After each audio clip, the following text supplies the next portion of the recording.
Welcome to the Starwalker Ascending course in the Guardian Alliance. It is such an honor to have you guys here today with me in the Stargate, and today we're going to have a really fun session. I'm rolling solo today. It looks like David Beaudry's had a little bit of sidelining experience due to some Mercury retrograde action. And so he's not going to be joining us today. He may possibly drop in towards the end of the session, but he's got to get where he's going first. So today it's you and me. I'm Adam Apollo, and founder and creator of the Guardian Alliance. And I'm also the author of the Starwalker Ascending course, which I'm excited to be opening up with you guys today. So today we've got a whole series of amazing things to talk about. We're going to have lots of fun. I would really love for you to just continue to ask me questions, give me feedback right on the wall. I'm going to be here and checking the Stargate conversation wall as much as possible so that we can keep a real-time conversation going between us. And I'm here for you. So I would love it if you showed up and really got present with me. Tell me where you're from. Tell me what you're doing here. Express what your interest is in the Starwalker course and in the Guardian Alliance in general. And I'd be happy to and honored to answer any questions that you have and respond to any ideas that you want to lay on the table. Make sure to stay with us today because later on in the session today, I'm going to be sharing a few techniques for developing skills in astral travel and lucid dreaming that are not contained in the course. They're exclusive to this live session, and I'm giving them to you guys as a sort of an ethical bribe to keep you on board with me and hang out and go on this journey together today. So let's get a big picture of what this course is all about and what the Starwalker Ascending terminology is for. What do we mean Starwalker? What the heck is that? And where the heck does that come from? Well, let's start with that piece.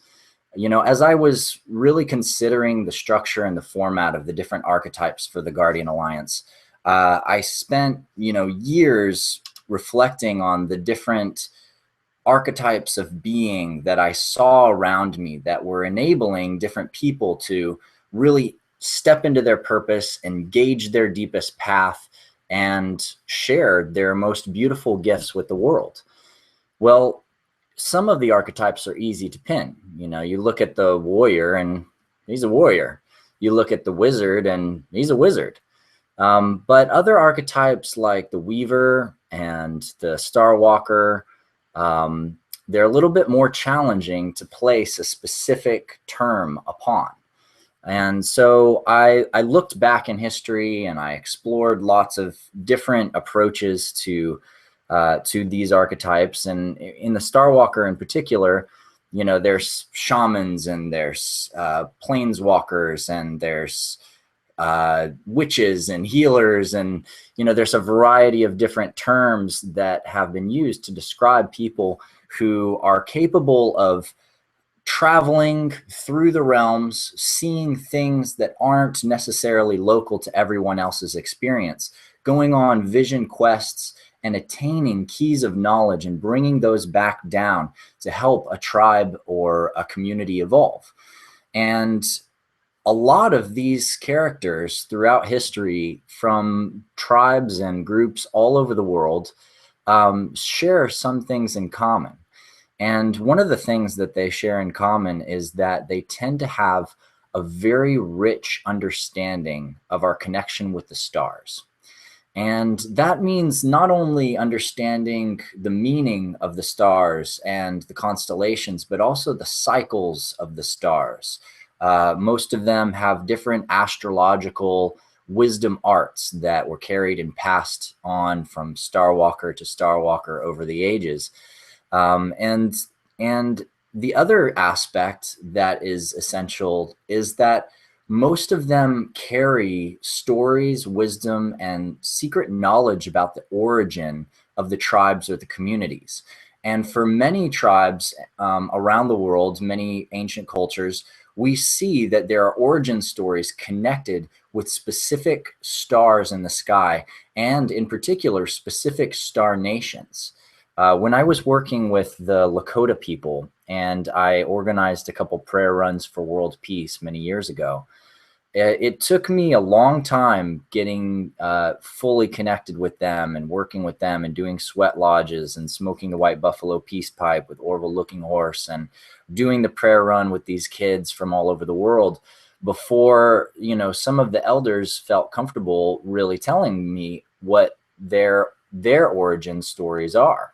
And what they shared with me was that the White Buffalo Calf woman who brought them the White Buffalo peace pipe and who guided them in restoring a lot of the sacred ceremonies and rituals of their tribe was actually a Star Nation being, according to their secret history and legends, and that she came to remind them of their origins as star people coming to the earth. And I thought that was incredibly fascinating, especially because I also met a Wasak elder, a Hopi elder, who told me nearly the same story about the Hopi, except she said that they called them Kachinas. And the different Kachinas were the different embodiments of different star peoples who would come down and meet with the Hopi at specific times and guide the Hopi in developing and growing and evolving their sacred work on the planet. And that's far from the edge of it. If you look back in the history of Ireland, you hear one of the earliest peoples arriving on the coasts of Ireland were the Tuatha De Danann. And the Tuatha De Danann were said to arrive in Northern Ireland riding clouds, bringing with them these sacred magical treasures with superhuman powers. And if you look at Egypt, you've got the mystery of the pyramids and where the Sphinx came from and where all of this sacred geometric knowledge came from. You see it all over the world.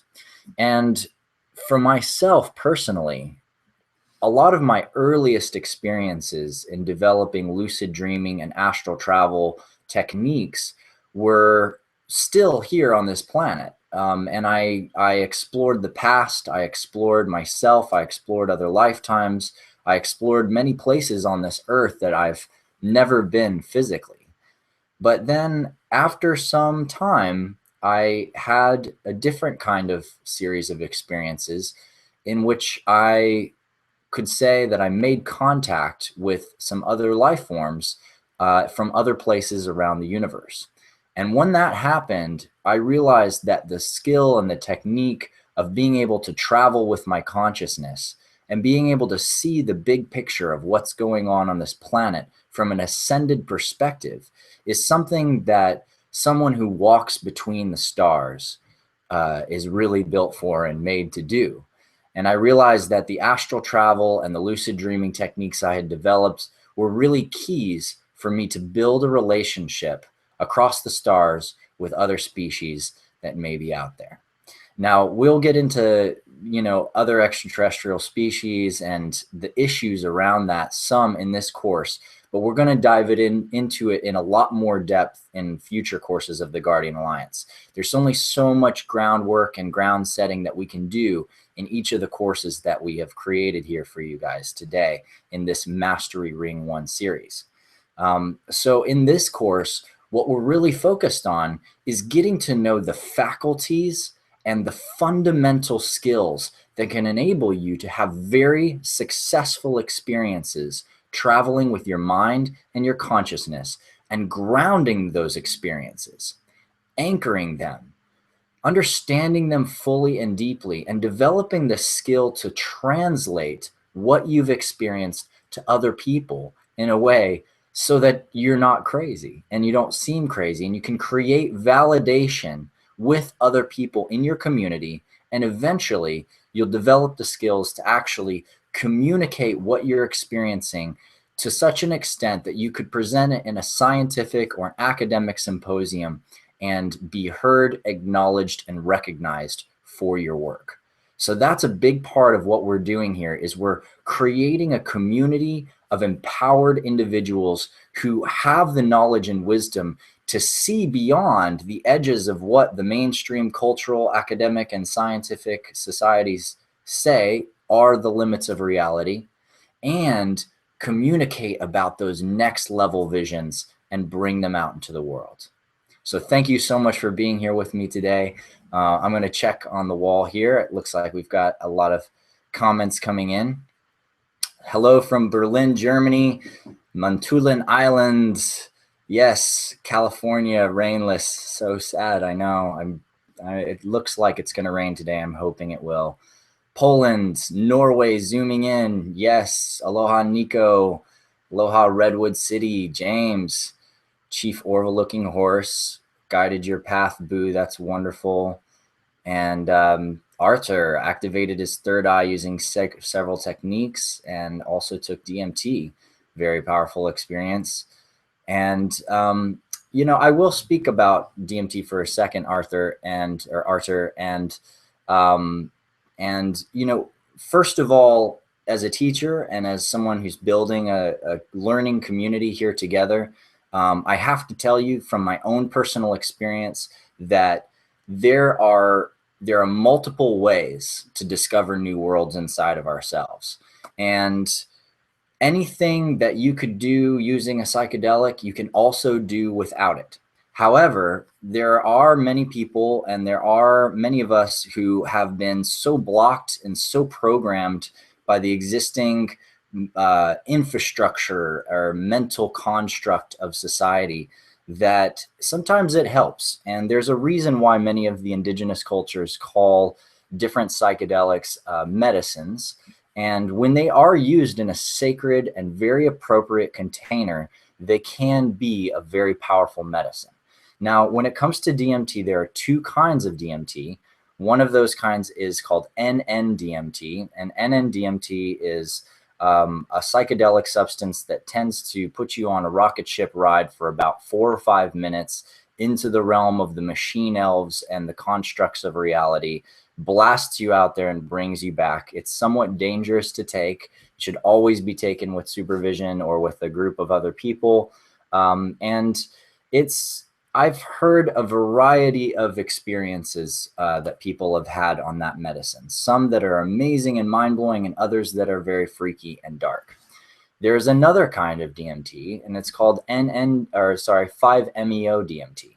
And 5-MeO-DMT is a closer analog to what your body actually produces when you're born and when you die.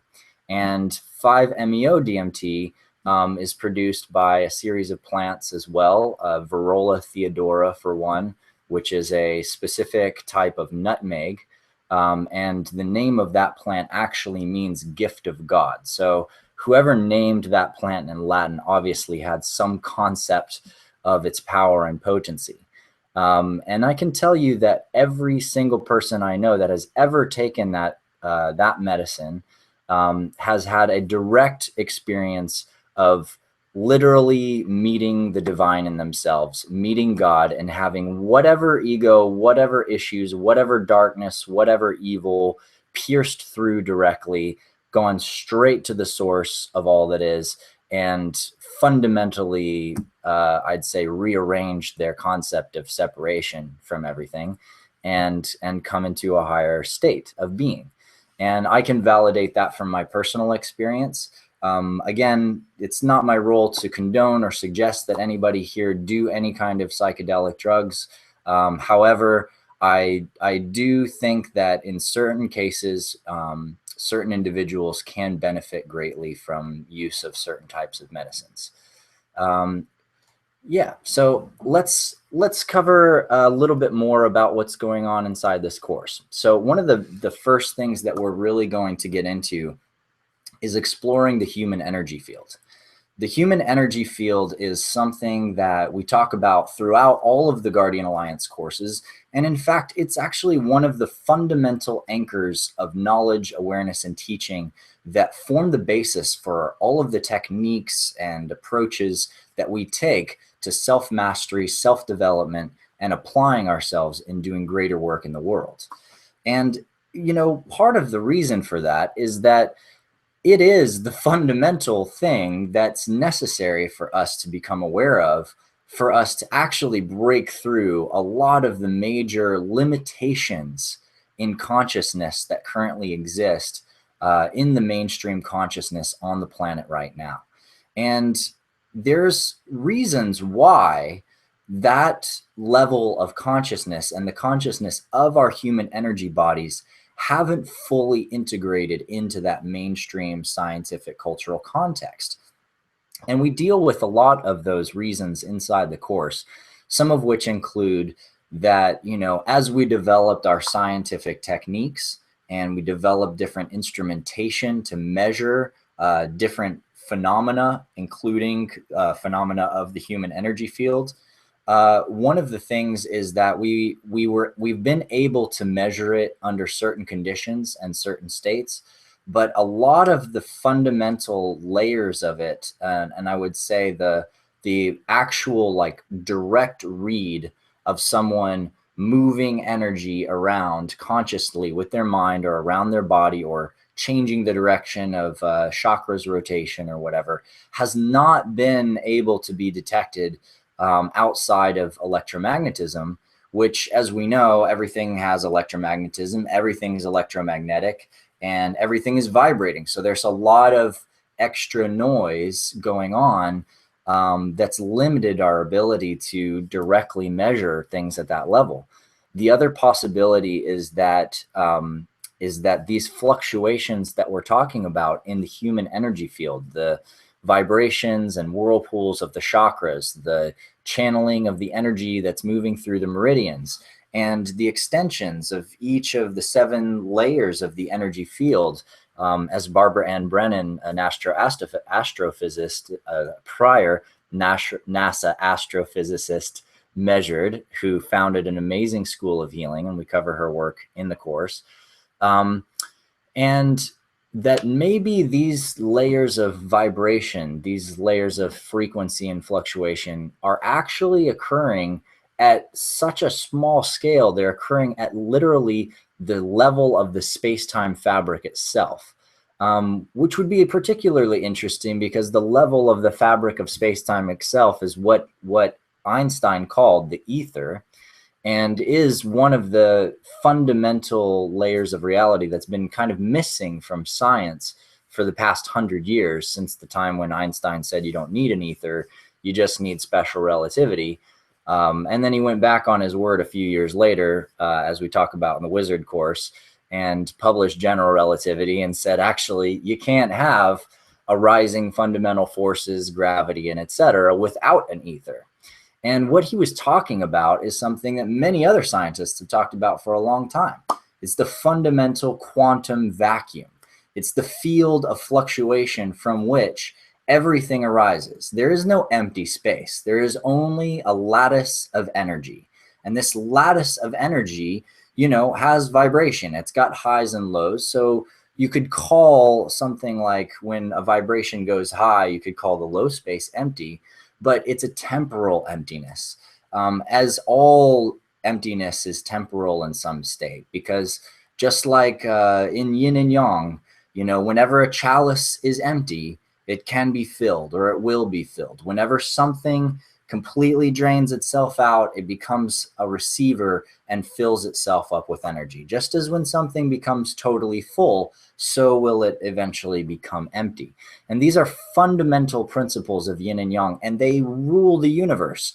Everything that we experience, everything in nature, everything in our technology is ruled by this fundamental balance between fullness and emptiness. So is the universe full? Yes. Is the universe empty? Yes. But it is their combination together that actually gives us the dynamics, the principles, and the alchemy of the universe. And that alchemy of the universe is based on this fundamental layer of the field where all vibrations, all matter, and all constructs emerge. So we're going to get down into that, into this core level of reality that is going on and has been going on and has been recorded and acknowledged for thousands and thousands of years. But what happened? Why did we lose it?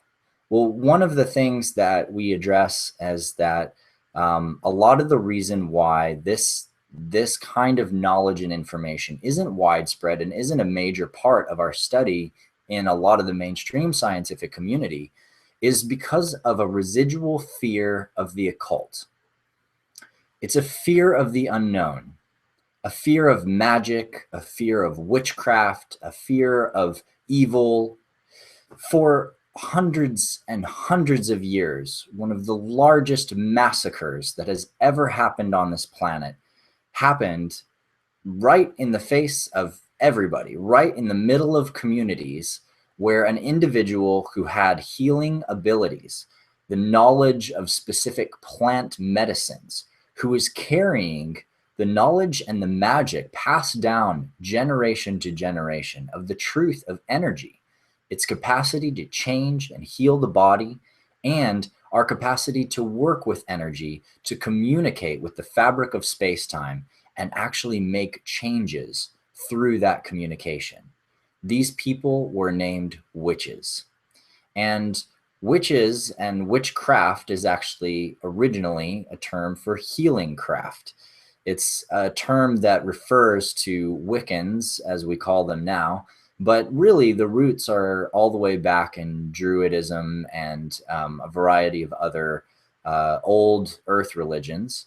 And during the time when the Roman Empire was taking over a lot of Europe, and during the years following, when the Catholic Church and the Christian Church in particular was spreading through those areas, it became very clear that these people, the wisdoms, the witches, the people who had the knowledge of what was going on with everyone in the village and who was providing support to everyone in the village through healing techniques, were some of the most important people for them to cut out of the situation in order for them to establish a fundamental power structure in these locations. And so the witch burnings began, and they lasted for hundreds and hundreds of years, all the way up into the 19th century. We have records of witches being hanged, burned, taken out of their communities. And these are magical people. These are people that don't have any harm to create or to do. These are people who base their entire spirituality and on a reed that says, "And thou harm none, do what thou wilt." This is the Wiccan reed. If you harm no one, do whatever you wish, but harm no one. And these are the people that were slaughtered for a long, long time.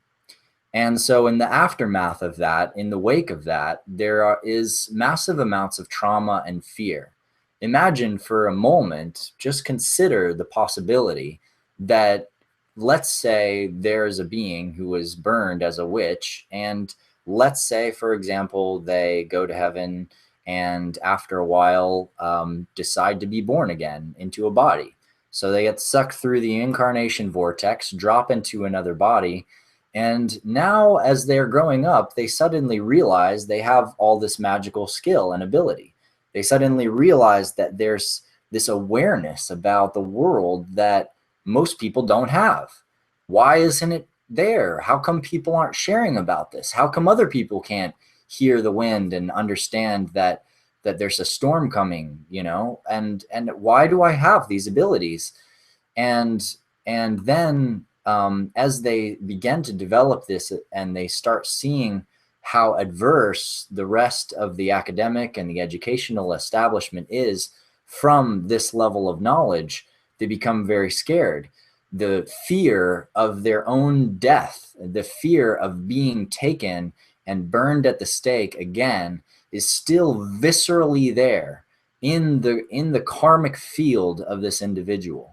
And that's something they have to deal with. And I know that's something that many people have to deal with, because I know many witches who believe that they were incarnated previously and had to go through that trauma and had to get over it now and get over the fear of their own power, their own capacity to feel the world and make a difference through it, their own capacity to be healers of themselves and others, to talk to plants and understand their medicine, to gain the wisdom of herbs. There's so much there, and I have a lot of passion around it because, you know, one of the things for me is that I've lived in times where that has happened, and And in many ways, I feel my own pain and guilt of my inability to stop it from happening, and my attempts to try to change the flow and change the pattern that failed. And that's my own piece where I have to forgive myself and acknowledge that place in me where I'm weak. And I'm afraid that even though I may be building this community of guardians, that I may not be able to overtake the flow and the currents of time. And so I hope to join with you and empower you and come together with you so that we can change the destiny of humanity together.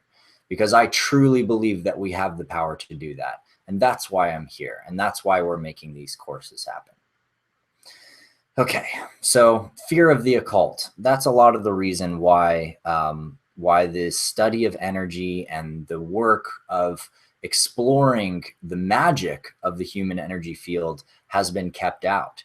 And also it's been kept out by science due to some of the original breaks between science and religion during the times of Descartes and in the years following, when it became really important for scientists to create their own field called science that religion would have no say in. Because if you're studying science and this is like a different thing than religion or spirituality, then if you're studying things that could be considered alchemy or could be considered energetic arts, if you have good scientific terms for it, the church might not raid your house and take your wife and children and kill you. So that same pattern has been going on for a very, very long time.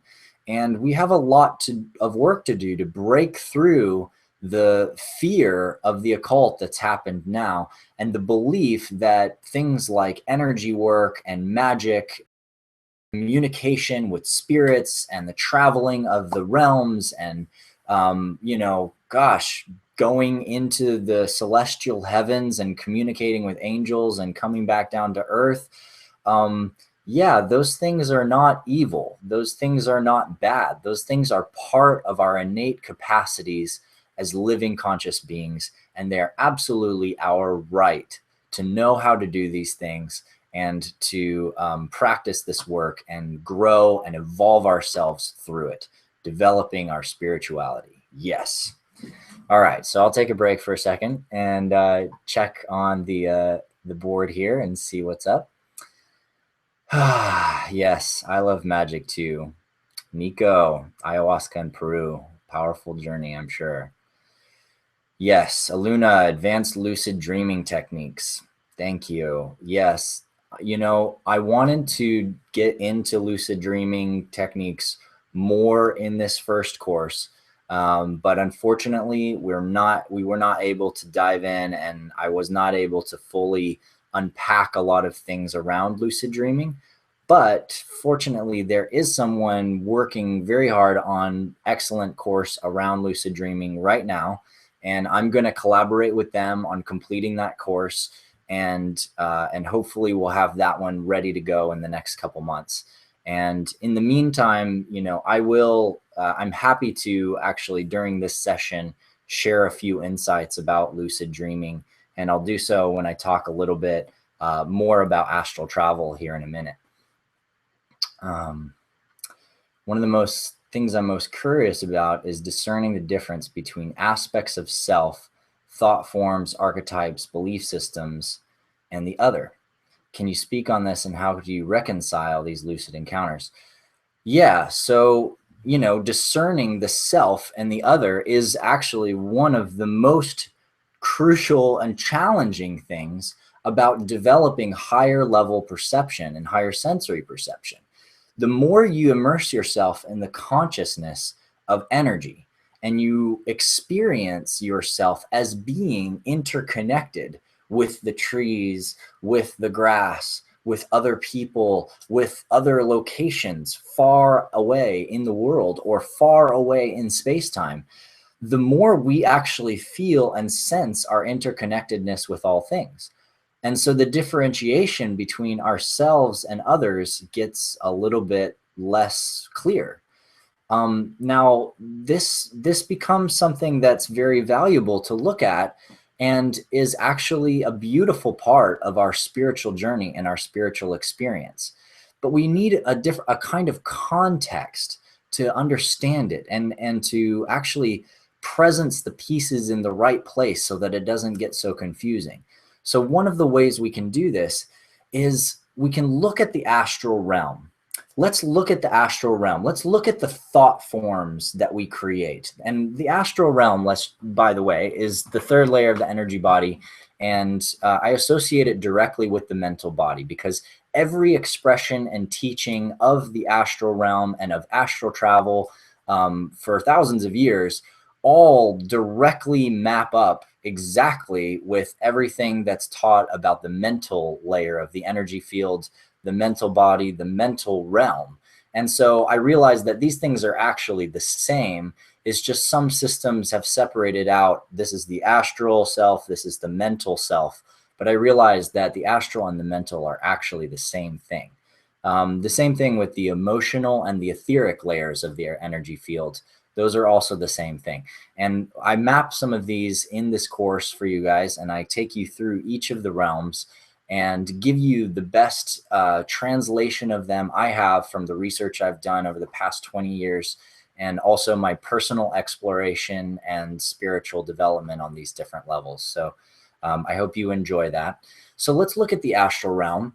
And in the astral realm, we are literally creating everything with our minds. In fact, the astral is the universal expression of all possible thinking, all possible knowledge, all possible awareness. It is literally all of the thought forms and the geometries that compose mind through the universe. And if we look at that and we realize that the astral is it's a bridge between this sort of linear experience of space-time and this non-linear experience of space-time, deeply interconnected with the physical realm and the etheric realm. So it still has a flow of time to it, but it's a little bit looser because within the astral, things can pop in and out of existence. Things that happened in the past can leave impressions on the astral, leave impressions on the mental consciousness, we could say, of a specific area of space-time or of a specific person. And if an impression in a certain location in the astral realm, let's say the astral realm that maps to the physical realm of Machu Picchu, if we're in that location in the astral realm, a powerful event that happened there left a really powerful impression in the astral realm. And so if you're visiting there in the astral realm, you may actually experience one of these powerful, impactful events occurring again as if it was happening now, but more like an echo of it, like a subtle reminder or a subtle ephemeral field of what had happened. And this happens a lot when we're lucid dreaming as well. You may be in a lucid dream and there's sort of the open dream world, which is really the astral realm, where you can travel between all kinds of worlds and planes and environments and fantasy realms, every possible thing that anyone's ever thought of ever. And you can also travel through the astral realm that's literally overlaying the physical lattice of this world. So you can go to direct locations in the physical world and actually be there in your astral body when you're dreaming or when you're astral traveling. But if we step back and we look at this, and I'm getting to the self and other thing, we begin to see that every place and every idea is just what it is. It's a construct, it's an idea, it's a geometry and an energy field. And if we begin to look at something like the idea of a chalice, for example, there are many kinds of chalices, but do all those kinds of chalices occupy different spaces in the astral realm? Well, not really. There's one idea that is a chalice, And this one idea that is a chalice, and again, this is just an example, and you know, an idea like a person or an idea like a specific place is also useful to think about. But the idea of the chalice is like one astral entity. It holds itself together. It is what it is, and everybody's thought of chalice connects into this central field of consciousness that is a chalice. And there are many, many types of chalices, like a fractal flowering of all of the ley lines of possible chalices that come out from that central idea. But in the astral architecture, that's really how it works. And so the thing is that in the astral realm, there are also many souls. There are many beings. There are many types of species. There are many spirits. There are many ideas. But there is also the idea of source. There's the idea of God. There is the idea of the infinite. And the idea of the infinite, source, eternal, all of that is one thing. And that one thing is actually the origin geometry and literally is everything in the astral. All of it is that. There is nothing that's outside of that. It's impossible for anything to be outside of that because it is infinite. And you cannot separate infinity from the finite. You cannot, because then you have duality. Then you have the infinity, which is just a finite thing with other finite things. But as soon as you have infinity, it encompasses everything. And so you could also say human. And there is the astral idea of human and the humanity. And within the astral idea of humanity, you are one with every other human being that has ever been ever, just as you are in the idea of God. And because of this sort of nature of total interconnection with differentiation that exists inside of our minds and exists, in fact, in all of the expressions of spirit across all of the realms, you know, when we are experiencing that directly, it's up to us to decide what is the discernment of what makes us who we are as an individual versus what unifies us with other people. And so for many people who explore this work and explore these realms, the gift that they discover is that what makes me me more than anything else that I know is my memory of my personal experience. It is my connecting thread, my silver cord, so to speak, that travels back into the past and connects me to every event that I've ever experienced in my life, and every event I experienced outside of this life, and every event I experienced through every lifetime, all the way back.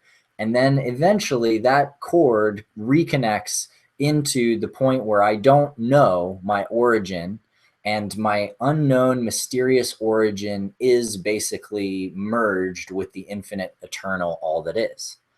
And so this stream that is me, this is what I could say is my soul, my individuality, my individual presence, which is what it is and has what it has and knows what it knows. Am I not connected with everything else? Well, no, I am connected with everything. I am absolutely interconnected with all that is. And God, the divine, the source, the infinite, the eternal, is just as much me as it is everything else that I may experience in all of existence.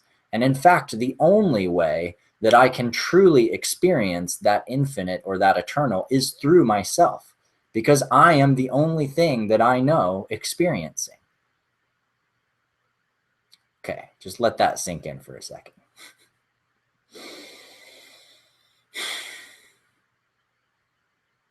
Good. All right. So let's see here.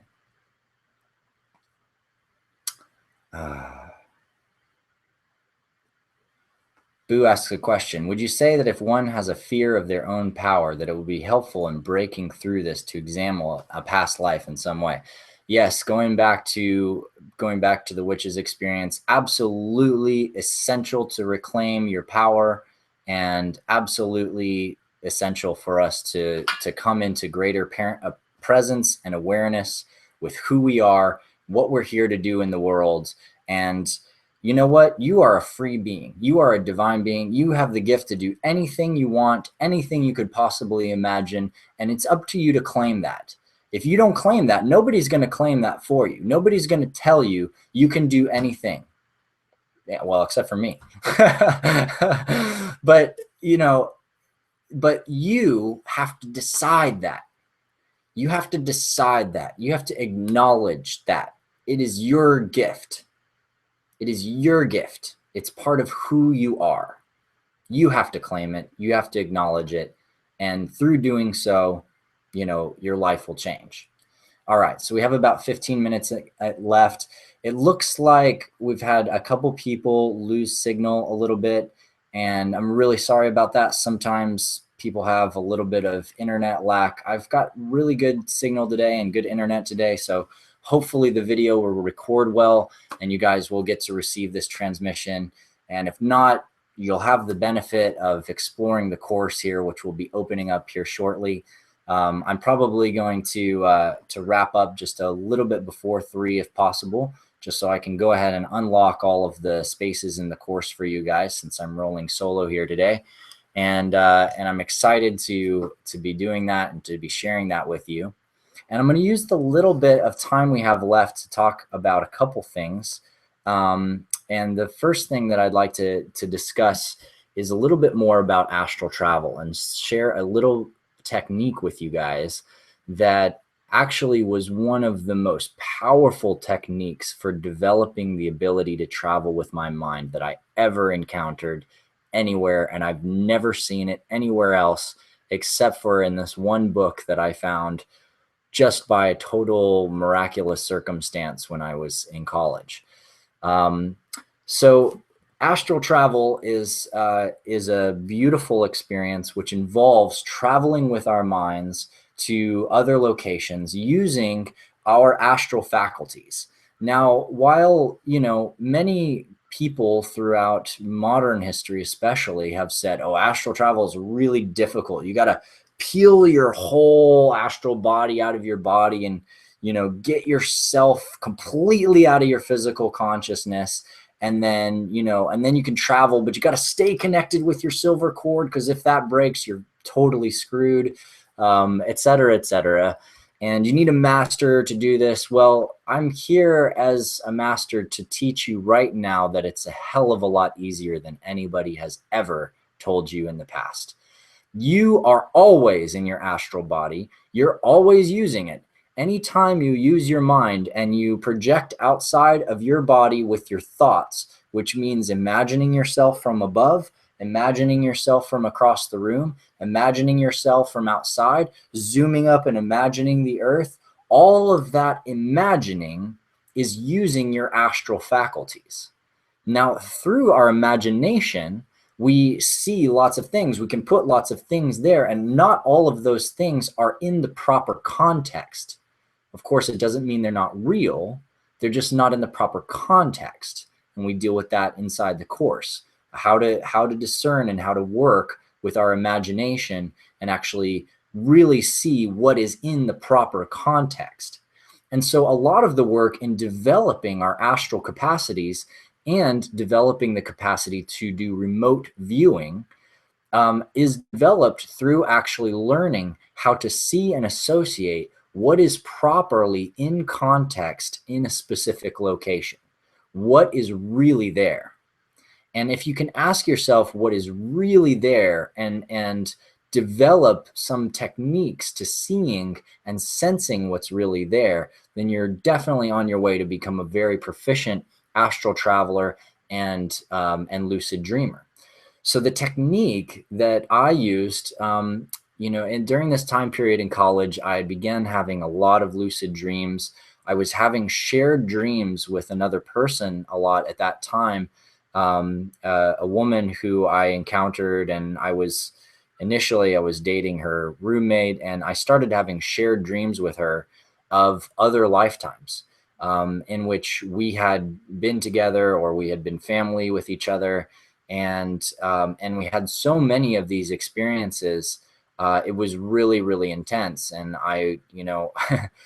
it took both of us a lot of processing to deal with the fact that, I'm sleeping in this one dorm room, she's sleeping in this other dorm room on different floors, and somehow we are totally conscious with each other, having a complete reliving of a dream memory of another time together.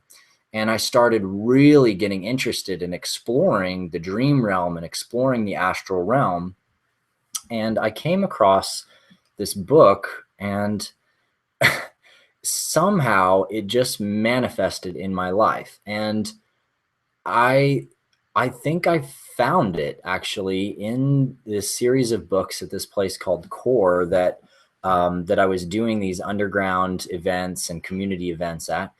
And I remember just picking up the book and looking through it and asking if it was anybody's book. Nobody knew where the book came from. And the book was called The Art and Practice of Astral Projection. And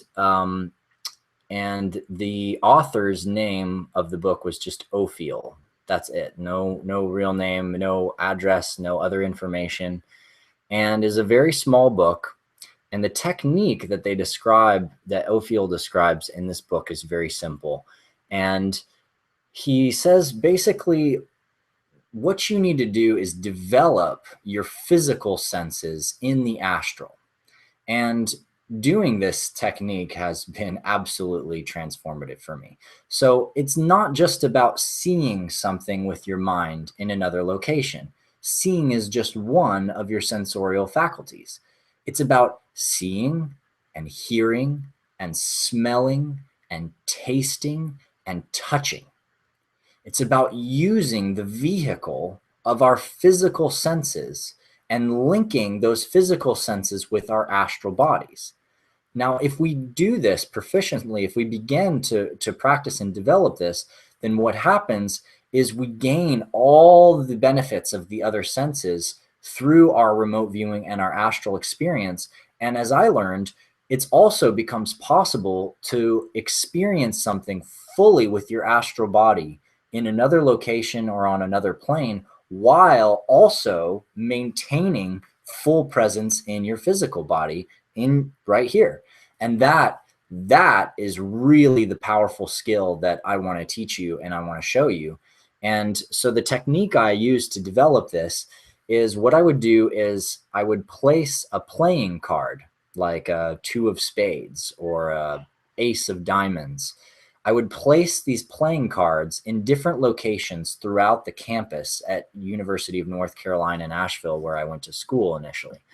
And I placed these cards around, and then I would also place something with the card, like a lavender flower, which would have a smell, or a peppermint candy, which would have a taste. Or I'd place a card in a place that always has a certain sound. There's a candy machine or something that buzzes right there. And now when I would be in my dorm room and I'd be alone and just sitting by myself, or just meditating or going to sleep, I would practice literally just with my mind.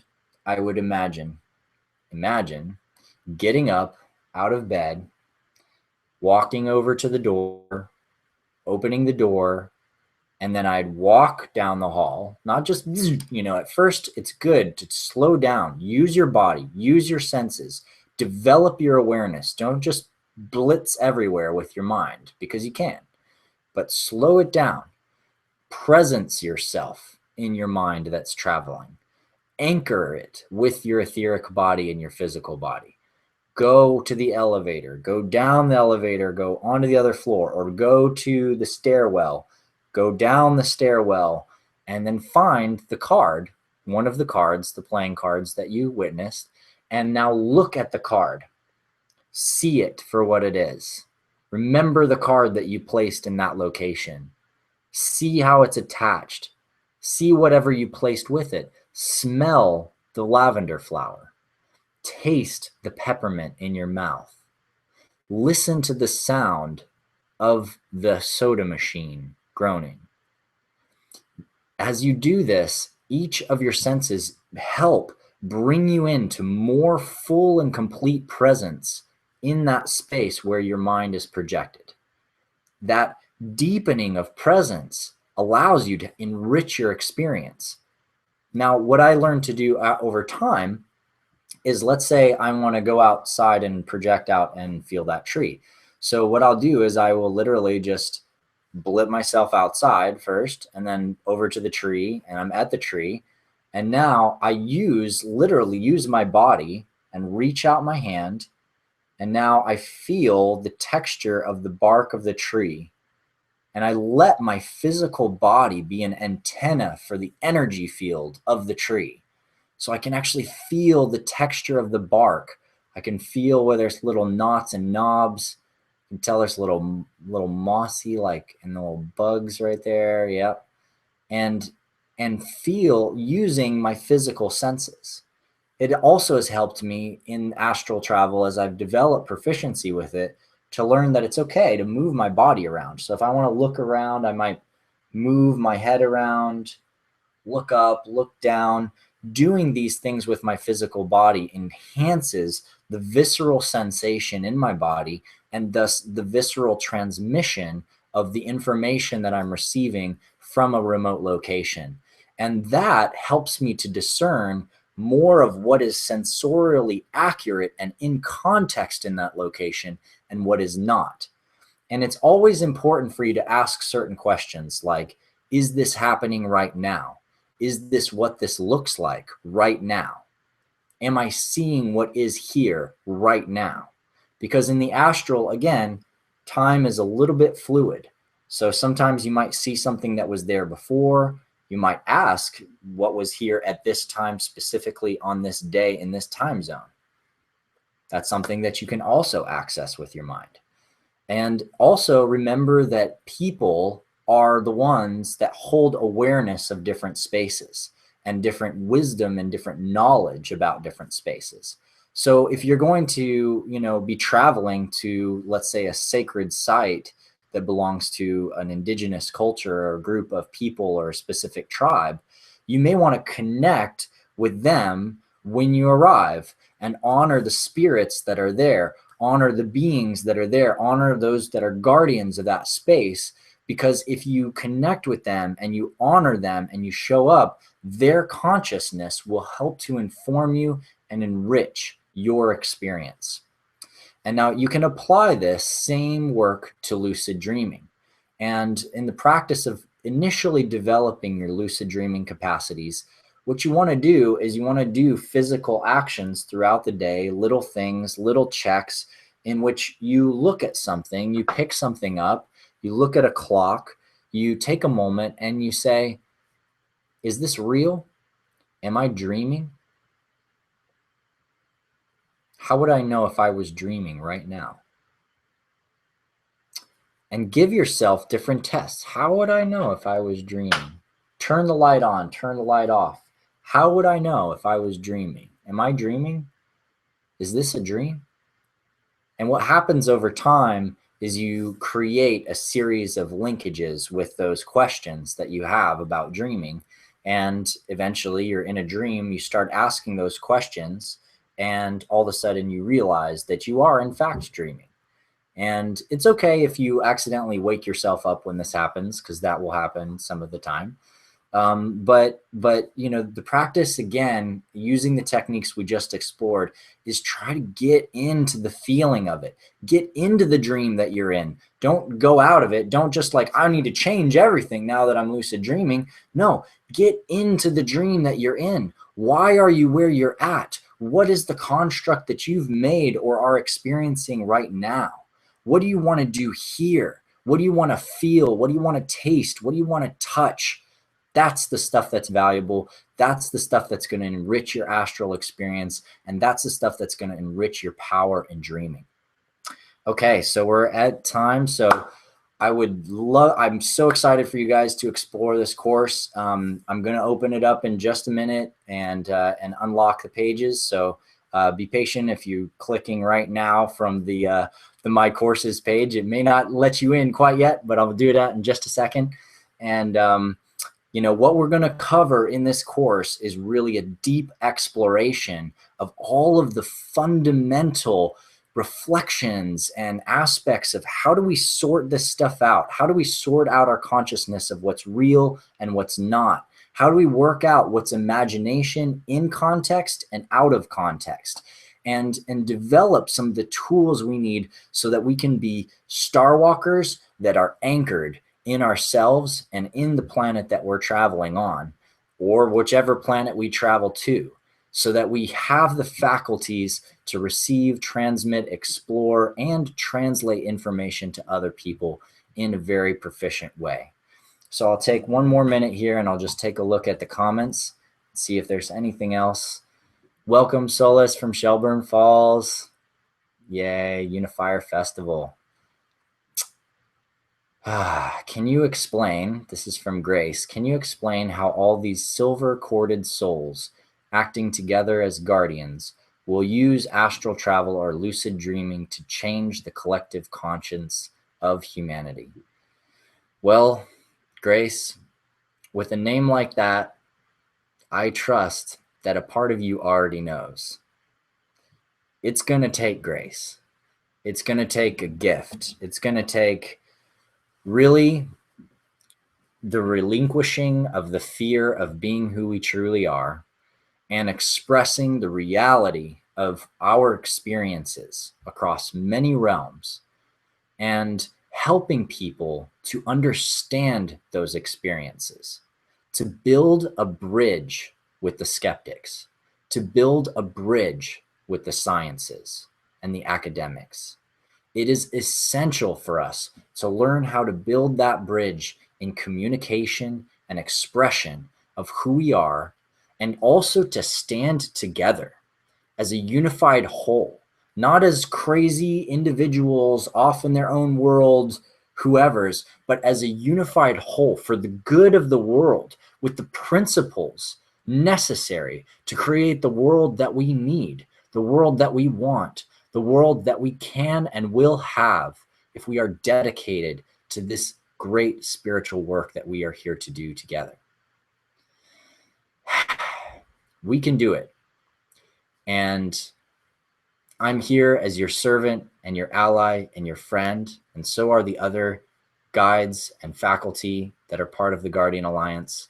We're here to build this community so that we can really embark on this beautiful journey together with mutual support, with mutual recognition, with empowerment, with the sciences, with the knowledge, the philosophy, the physical skills, and the capacities to show the world that there is more than they know, and that many of the beautiful, incredible superhero abilities and amazing ideas that we have that everybody's inspired by in movies are not just science fiction. They're science fact. They're real. They're a part of who we are. And we each have those capacities and abilities. It's time to wake up from the matrix. It's time to spread the red pill.